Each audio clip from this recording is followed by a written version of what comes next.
Hi, Layla. Hi. Hey.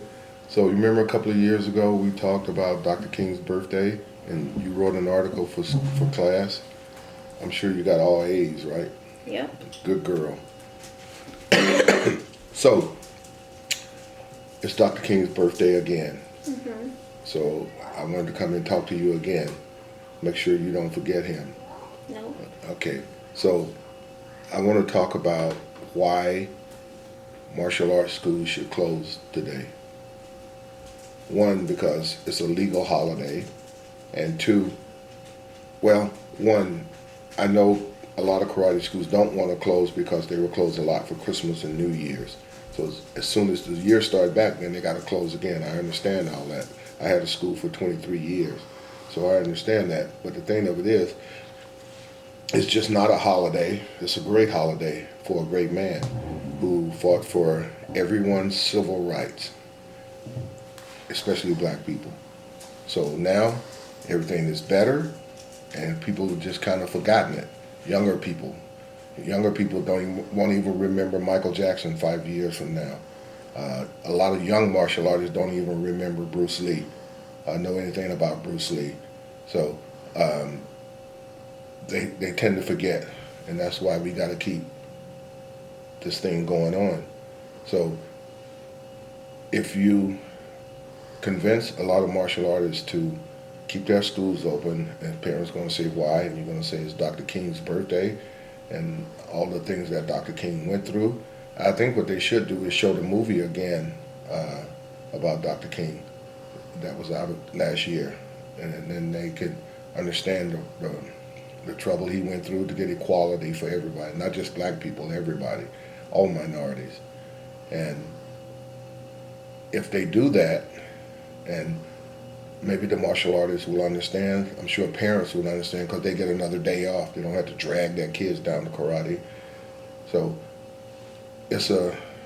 I think it's important that people do this for the simple reason is not to forget. And we as an American, we forget real fast and real easy. We're all up on this week, and then next week we're going on to something else and forget about it. So Dr. King's dreams can't be forgotten, and we're going into a period now where racism is back, raised its ugly head again, and you can see all the bad things that are going on all over the globe, and all the stuff that happened in Paris, and all the stuff that happened in San Bernardino. It's all hatred. So we're getting back to square one now. So we're gonna have to sit down, reassess everything, and maybe listen to Dr. King's speech. I have a dream again, so we can get back on track again. So if the karate schools close, and explain to the students why they're closing for that one day, then kids will understand, because maybe young kids don't even understand now. Why? Why we closing it? Why we can't work out? So you tell them. Maybe they'll go home and look at the movie. Maybe they'll go home and read a book. Maybe they'll go home and read a catalog or something about Dr. King. They'll understand. Like I told you, when I was 15, I got to march with Dr. King, and he was bigger than life. But the one thing he was really serious about was nonviolence. And I did one day, and I never went back because, people were spitting in my face, and they were doing all kind of really nasty stuff, and my temper was just too bad to do that, so I didn't go back. Besides, my grandmother would beat my butt if I had went back. If she ever found out, she died, she never knew about it. If my grandmother had found out I went there and marched in that parade, she would have killed me. So my buddy and I, we went, and we never went back again.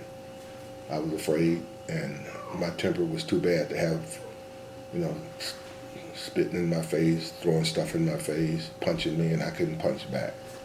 So I never went back again. But I applaud the people that did. They fought the good fight.